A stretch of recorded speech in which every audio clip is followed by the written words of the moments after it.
विद्यार्थ्यांनो नमस्कार. आज आपण 9th स्टँडर्डमधील प्रॅक्टिस सेट 4.1 त्याचा नेक्स्ट क्वेश्चन शिकणार आहोत. बघा 4.1 क्वेश्चन नंबर 1 आणि 2 आपण शिकलेलो आहोत रेशो अँड प्रपोर्शन, ज्यामध्ये रिडक्शन फॉर्म आपण शिकलेलो आहोत. आज त्याचाच पुढचा भाग आपल्याला कंटिन्यू करायचा आहे. क्वेश्चन नंबर 3 मध्ये बघा, व्यवस्थित लक्ष द्या सगळ्यांनी. Express the following percentage as a ratio in the reduction form. ठीक आहे, व्यवस्थित समजून घ्या. क्वेश्चन नंबर 3 आपण घेतोय. Express the following percentage. Express the following percentage. महत्वाचा शब्द काय बघा, पर्सेंटेज ॲज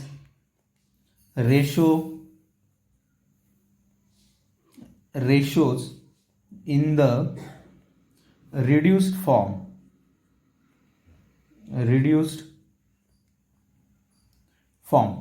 आपल्याला जे पर्सेंटेज फॉर्ममध्ये गणित दिलेलं आहे त्याला रिडक्शन फॉर्ममध्ये लिहायचं आहे. रिड्यूस फॉर्म म्हणजे काय, मी तुम्हाला ऑलरेडी शिकवलंय. त्याला आपल्याला लहानात लहान संख्येमध्ये घेऊन जायचे. उदाहरणार्थ बघा, फर्स्ट क्वेश्चन 75:100. 75:100 मी याला कसं लिहिते बघा. Actual 75:100 means what, 75/100. बरोबर. एखाद्या संख्येच्या डिनॉमिनेटरला जेव्हा आपण 100 लिहितो तेव्हाच त्याला आपण बोलतोय पर्सेंटेज.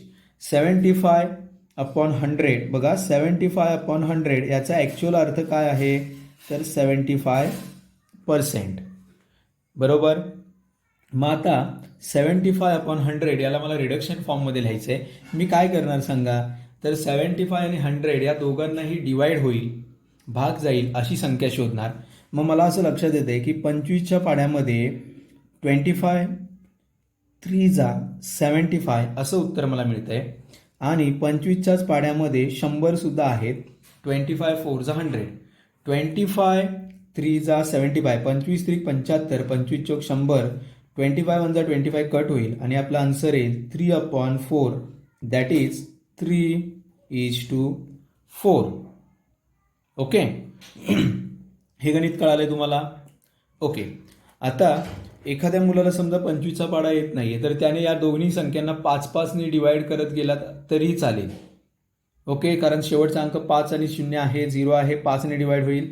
मी जातोय क्वेश्चन नंबर 2 कडे. 44:100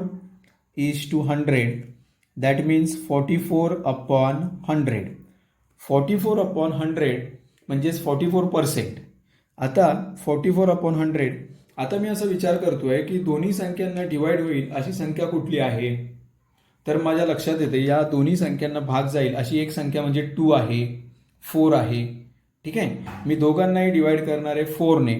जर मी 4ने याला डिवाइड केलं तर असं उत्तर येते बघा. 11 4 44, 11 चौक 44 आणि 25 चौक 100. बघा, 11 चौक 44, 25 चौक 100 म्हणजेच हा 4 कट होईल आणि आपलं आन्सर येईल 11/25. That is what, 11:25. ओके. मी आता दुसरी मेथड तुम्हाला शिकवणार आहे. समजा मी असं लिहिलं, बे के बे, बे दुने 4, बे दुने 4, बे पंचे 10, बे शून्य 0, 22 आणि 50 असं उत्तर येत आहे. परत बे के बे, बे के बे, बे दुने 4, बे पंचे 10. तसा जरी भाग दिला तरी सुद्धा 11:25 असंच आन्सर आपण काढू शकतो. ओके. पुढे क्वेश्चन नंबर 3 6.25%. आता बघा 6.25%. जसं मी तुम्हाला बोललो की 75% म्हणजे काय, 75/100. 44% म्हणजे काय तर 44/100. बरोबर. मग तसाच 6.25% म्हणजे काय येणार, 6.25/100. 6.25% म्हणजेच काय तर 6.25/100. मग आता मला पहिल्यांदा काय करावं लागेल तर हा पॉईंट काढावा लागेल. मग मी काय करणार बघा, तुम्हाला मी मागेही शिकवलंय, जेव्हा आपण एखाद्या संख्येचा पॉईंट काढतो तेव्हा त्या संख्या डिनॉमिनेटरला वाढतात. म्हणजे मी 6.25ला जेव्हा 625 असं लिहिणार तेव्हा पॉईंटच्या नंतरच्या किती संख्या मी काढल्या आहेत तर 2 संख्या काढतोय, 1 2. पॉईंटच्या नंतरच्या 2 संख्या जर मी काढल्या तर खाली 2 शून्य वाढतील, लक्षात ठेवा. म्हणजे उदाहरणार्थ 5.5 अपॉन 10 असेल आणि मी याला फक्त 55 केलं, याचा 1 पॉईंट काढला तर 1 शून्य वाढणार. समजा 5.54 असतात, त्याचे 2 पॉईंट काढले असतील तर खाली 2 शून्य वाढणार पॉईंट काढल्यानंतर. 3 संख्या असतील, 1 2 3, तर मी 3 संख्या काढल्या तर 3 शून्य वाढतात खाली, हे लक्षात घ्या. मग आपण तोच रूल यूज करून मी या 6.25 याला मी लिहिणार आहे 625 अपॉन 10,000. इथे 2 शून्य ऑलरेडी होते, 2 पॉईंट काढलेत, खाली 2 शून्य वाढलेत, बरोबर. आता बघा, आता आपल्याला डिवाइड करायला शिकायचं आहे. डिवाइड तर तुम्हाला सगळ्यांना करता आलं पाहिजे. 625 याला आणि 10,000 दोघांनाही भाग जाणारी संख्या कुठली सांगा. तर दोन्ही संख्या या 25च्या पाड्यामध्ये येत आहेत, 25ने भाग जाईल. एखाद्या मुलाला समजा 25चा पाडा येत नाहीये, 5ने डिवाइड करा. म्हणजेच या 625ला जर मी 5ने डिवाइड केलं तर 5 एके 5, बरोबर, खाली 1 राहिला. 5 दुने 10, इथे 2 राहिले, 5 वाजा 25. म्हणजे मला उत्तर मिळतंय 5 इंटू 125. 5ने डिवाइड केल्यानंतर 625 उत्तर येते. 5 इंटू 125 केल्यानंतर मी 5ने यालाही डिवाइड करणार. 5 इंटू 5 दुने 10, 0 0 0, म्हणजे 5 इंटू 2000 असं उत्तर मिळतंय. दोन्ही संख्या कट होतील. परत आता किती मिळालेत, 125. 125 अपॉन 2000 दोघांनाही भाग जाणारी पुन्हा एकदा संख्या मला काय मिळतीये, तर 5च संख्या मिळते. 5ने त्या दोघांनाही डिवाइड होत आहे, बरोबर. मग आता परत एकदा या 125ला मी 5ने डिवाइड करणार. 5 दुने 10, 2 राहिला, 5 वाजा 25. म्हणजेच मला उत्तर मिळतंय 5 इंटू 25 अपॉन 5 इंटू 5 चोक 20, 0 0, 400. 5 कट होईल, ओके. आता 5 5 25, 25ला मी लिहितोय 5 5 25 आणि याला लिहितोय मी 40. कसं लिहिणार बघा, 5 8 40, पण इथे 40 नाही आहेत तर 400 आहेत. 80 पाचे इकडे 400 होतील, तरी गणित संपलेलं नाहीये. 5 अपॉन 80 येते. मग 5 इंटू 1, 5 एके 5 आणि 16 85. 5 5 कट होईल आणि आपलं उत्तर आहे 1:16. 1 अपॉन 16 आहे 1:16. हे स्वतः तुम्ही जेव्हा ट्राय कराल गणित, तेव्हा तुम्हाला सगळ्यांना ही गणितं सोडवता येतील. तुम्ही स्वतः ट्राय करा, ओके. नाही समजलं तर पुन्हा एकदा बघून घ्या, गणित कसा डिवाइड केले मी पाहून घ्या. आणि आता मी पुढच्या क्वेश्चनकडे जाणार आहे. पुढचं गणित आहे 52 अपॉन 100. 52 अपॉन 100. चला बघा, 52:100. 52:100 व्यवस्थित समजावून घ्या गणित. 52 अपॉन 100 असं मी त्याला लिहितोय, ठीक आहे. 52 आणि 100 दोघांनाही डिवाइड होईल अशी संख्या म्हणजे 2. मग 2ने या 52ला मी डिवाइड करणार. 2 दुने 4, इकडे 2 राहील, 2 12, 2 इंटू 26 आणि 100ला डिवाइड केलं तर 50 दुने 100.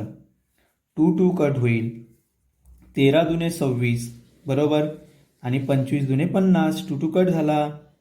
13 अपॉन 25, दॅट इज व्हॉट, 13:25 असं एक पूर्ण गणित येईल, ठीक आहे. मी पुढे जातोय, पुढचा क्वेश्चन घेतोय 5वा. 0.64%. 0.64%. मग याला मी 0.64%ला कसं लिहितो बघा, तर 0.64 अपॉन 100. 0.64%ला मी कसं लिहितोय, 0.64 अपॉन 100. मला ते दोन्ही पॉईंट काढावे लागतील. मग मी त्याला असं लिहिणार 64. किती पॉईंट काढतोय, 1 2. मग पुढे 2 शून्य वाढतील 100च्या नंतर, बरोबर. आणि आता कशाने डिवाइड होईल त्याला सांगा, तर त्याला डिवाइड होईल 4ने. बघा, 4 16 चौक 64. 4ने यालाही डिवाइड केलं तर इथे 25 येतील, 0 0, ठीक आहे. मग पुढे हा 4 आणि बघा 4ने 100ला डिवाइड करतोय, 25 चोक 100. हे कळत नसेल तर मी पुन्हा एकदा हे शिकवतो. या 64ला मी 4ने डिवाइड करतोय, 4 एके 4, ठीक आहे, 4 सक 24 म्हणजेच 4 इंटू 16 आणि अपॉन 100 या 10,000ला आपण 4ने डिवाइड करतोय, 4 दुने 8, इथे 2 राहिले, 4 पंचे 20, 0 0 म्हणून 4 इंटू 2500 असं उत्तर आलं. 4 4 कट झाला. परत डिवाइड कशाने होते बघा, तर 4 इथे 16ला मी बोलतोय, 4 चोक 16 आणि 4ने याला डिवाइड होते का बघू आपण. 2500ला 4ने डिवाइड करा, 4 पंचे 20, 4 सक 24, 1 राहिला, 4 दुने 8, 2 राहिले, 4 पंचे 20 म्हणजे 4 इंटू 625, 4 4 कट होईल. उत्तर येईल 4:625. याच्या पुढे गणित जाणार नाही, लक्षात ठेवा. म्हणजे अशी ही गणितं तुम्हाला रिडक्शन फॉर्ममध्ये सोडवता आली पाहिजे सगळ्यांना. मी पुढे जाणार आहे. अजून क्वेश्चन समजला नसेल मी परत सांगतोय, समजला नसेल तर डबल व्हिडिओ पाहून घ्या, गणितं समजावून घेण्याचा प्रयत्न करा सगळ्यांनी, ठीक आहे. पुढे एक आहे वर्ड प्रॉब्लेम. त्या वर्ड प्रॉब्लेमकडे मी जातोय आणि तेही गणित तुम्हाला समजावण्याचा प्रयत्न करणार आहे. Question number 4. 3 persons can build a small house. बघा क्वेश्चन काय आहे. 3 persons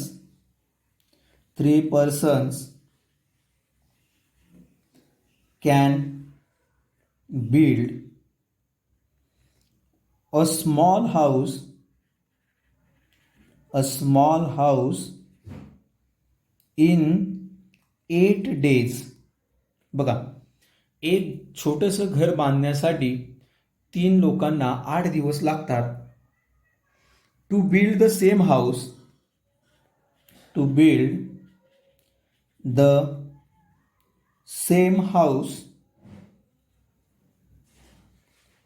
how many persons are required. प्रश्न एकदम सोपा आहे. एक घर बांधण्यासाठी छोटंसं 3 माणसांना 8 दिवस लागतात. जर मला तेच घर 6 दिवसात बांधायचं असेल, to build the same house, how many persons are required if it is build in the 6 days. To build the same house in 6 days. इथे प्रश्न आहे इन 6 days. बघा, 3 persons can build a small house in 8 days. To build the same house in 6 days. मला तेच घर 6 दिवसात बांधायचं असेल, how many persons are required. मी काय करणार माहिती आहे, एकदम सोप्या पद्धतीने जाण्यासाठी एक चार्ट मी इथे तयार करतोय. इथे मी लिहितोय नंबर ऑफ पर्सन्स, ठीक आहे, आणि इथे मी लिहितोय नंबर ऑफ डेज. बघा, पर्सन्स किती आहेत? 3 लोकांना एक घर बांधण्यासाठी 8 दिवस लागत आहेत. ओके, 3 लोकांना एक घर बांधण्यासाठी 8 दिवस लागत आहेत. मला ते घर 6 days कंप्लीट करायचं असेल तर मला किती दिवस लागतील? मी लिहितोय नंबर ऑफ पीपल्स आर 6.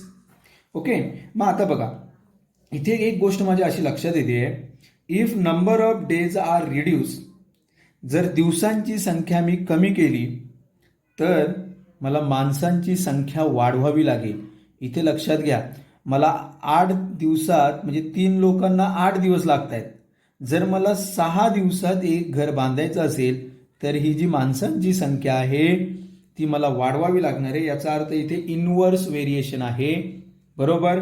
मग अशा वेळेस गणित लिहिताना बघा, हे जर इनव्हर्स व्हेरिएशन नसतं तर मी गणित असं लिहिलं असतं, 3 माणसांना एक घर बांधायला 8 दिवस लागतात. जर मला 6 दिवसात घर पूर्ण करायचं असेल तर किती दिवस लागतील असं मी मांडणी केली असती. पण इथे इनव्हर्स व्हेरिएशन असल्यामुळे मी याला लिहिणार आहे x/3. कारण if number of days are reduce then the persons required will be more. जर दिवसांची संख्या कमी केली तर माणसांची संख्या वाढते. आता आपण क्रॉस मल्टिप्लाय करू. x × 6 is equals to 8 × 3.